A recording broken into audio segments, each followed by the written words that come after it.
Hello everyone, today I will read Harry Potter and the Philosopher's Stone.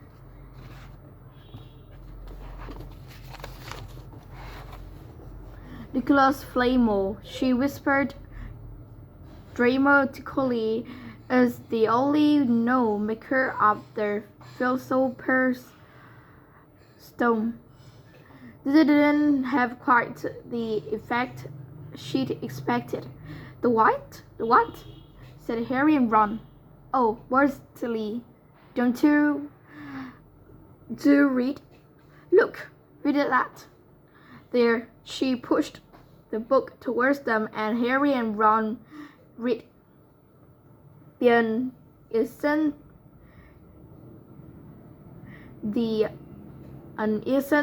study of alchemy is concerned with making their Philosopher's Stone is legendary substance with astonishing powers. The stone will transform any metal into pure gold. It also produces the elixir of life, which will make the drinker immortal. There have been many reports of the Philosopher's Stone over the centuries, but the only stone currently in existence belongs to Mr. Flamel, who celebrated his 600th and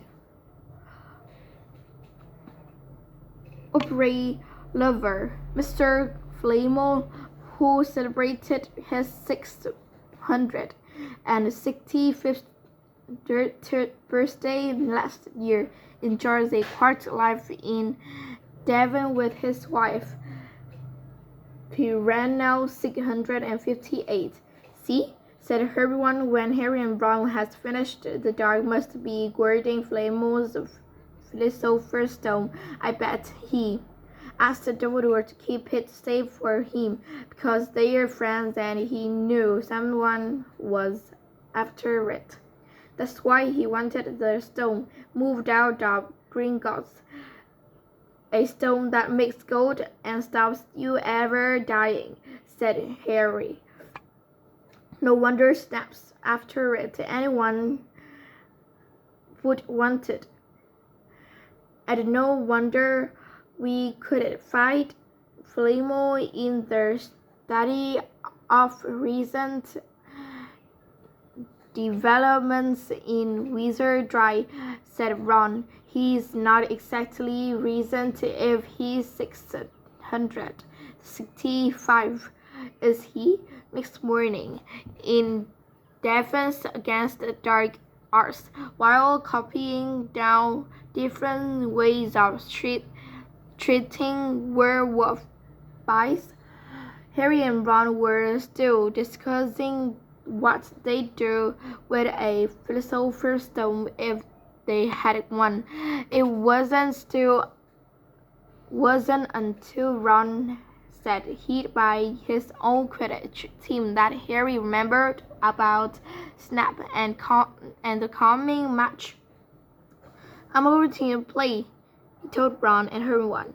If I don't, all the Slytherins will think I'm just too scared to face Snap. I will show them. It will really wipe the smiles off their faces if we win. Just as long as we're not wiping you off the pitch, said Hermione. As the match drew nearer, however, Harry became more and more nervous. Whatever he told Ron and Hermione, the rest of the team wasn't to him either. The idea of overtaking Slytherin in the house championship was wonderful. No one had done it for nearly 7 years, but would they be allowed to with such a biased referee? He didn't know whether he was imagining it or not, but he seemed to keep running into Snap wherever he went. At times, he even wondered whether Snap and following him, trying to catch him on his own. Potions lessons were turning into the short dove. Quickly, torture Snap was so horrible to Harry. Could Snap possibly know they'd found out about the Philosopher's Stone? Harry didn't see how he could, yet he sometimes had a horrible feeling that Snap could read minds. Harry knew when they wished him good luck outside the changing rooms next afternoon that Ron and Hermione were wondering whether they'd ever see him alive again. This wasn't what you'd call comforting. Harry hardly heard a word of Wood's bad talk as he pulled on his Quidditch robes and picked up his numbers 2000. Ron and Hermione, meanwhile, had found a place in the stands next to Neville, who couldn't understand why they looked so grim and worried, or why they had both brought their wands to the match. Little did Harry know that Ron and Hermione had been secretly practicing their lacquer curse. They'd got the idea from Malfoy, using it on Neville, and were reading to use it on Snap if he showed any sign of wanting to hurt Harry. Now, don't forget, it's locomotor mortis, Hermione muttered as Ron slipped his wand up his sleeve. I know, he snapped. Ron snapped. Dominic, back in the changing room, Wood had taken Harry aside.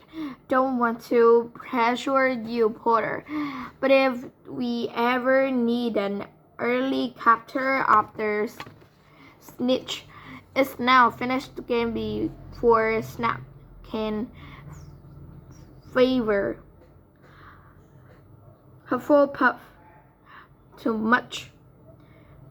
The whole school's out there, said Fred Weasley, peering out of the door. Even Blimey Dumbledore's come to watch. Harry's heard that they some source.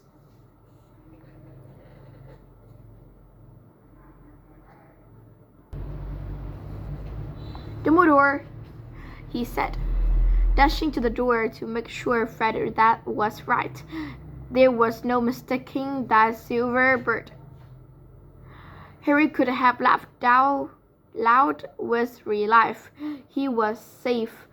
There was simply no way that Snap would dare to try and hurt him if Dumbledore was watching.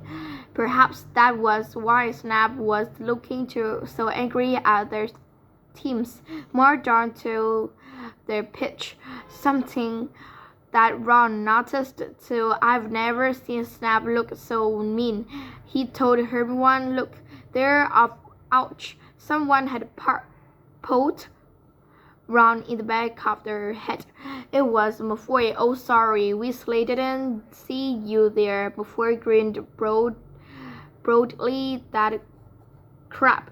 And Goy, wonder how long Potter's going to stay on his broom this time.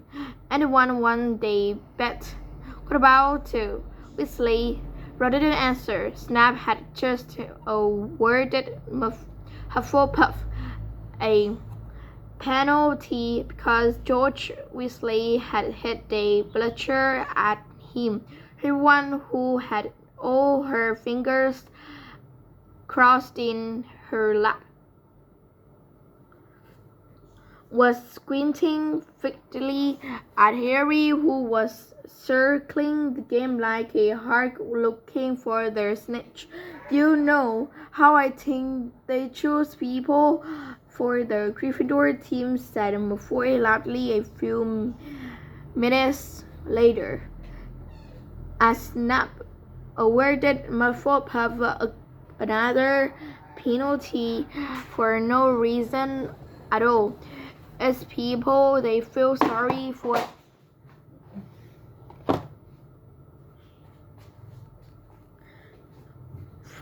see, there's Potter, who's got no parents, then there's the Weasleys, who've got no money. You should be on the team. Longbottom, you've got no brains. Neville went bright red but turned his head to face Malfoy. I'm worth 12 of you. Malfoy, he stammered. Malfoy, Crabbe and Goyle howled with laughter. But Ron, still not daring to take his eyes from the game, said, "You tell him, Neville, Longbottom, if brains were gold, you'd be poorer than Weasleys." And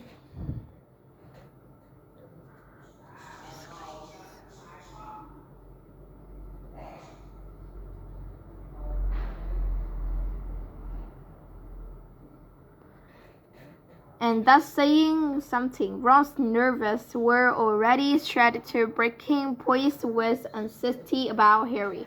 "I'm warning you, Malfoy, one more word, Ron," said Hermione suddenly. Harry was where Harry had suddenly gone into a spectacular dive, which drew gasps and cheers from the crowd. Hermione stood up, her crossed fingers in her mouth, as Harry streaked towards the ground like a bullet.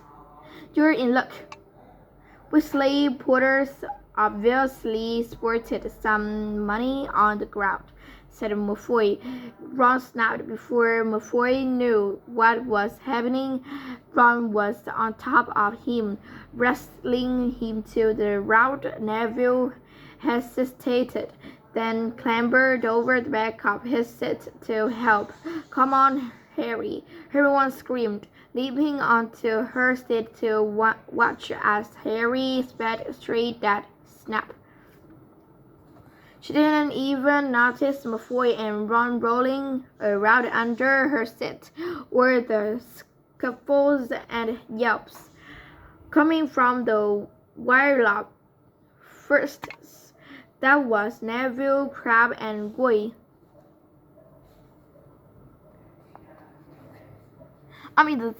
Up in the air. Snap turned on his broomstick just in time to see something scarlet shoot past him, missing him by inches. Next second, Harry had pulled out of the dive, his arm braced in up, the snitches clasped in his hand. Their stance erupted. It had to be a record. No one could ever remember Snitch being cuffed too quickly. "Run, where are you? The game's over." Harry's won. "We've gone. Gryffindor are in the lead." Shriek Hermione, dancing up and down on her seat and hugging Pervati Patel in the row in front. Harry jumped up his broom, the foot from the ground. He couldn't believe it. He'd done it. The game was over.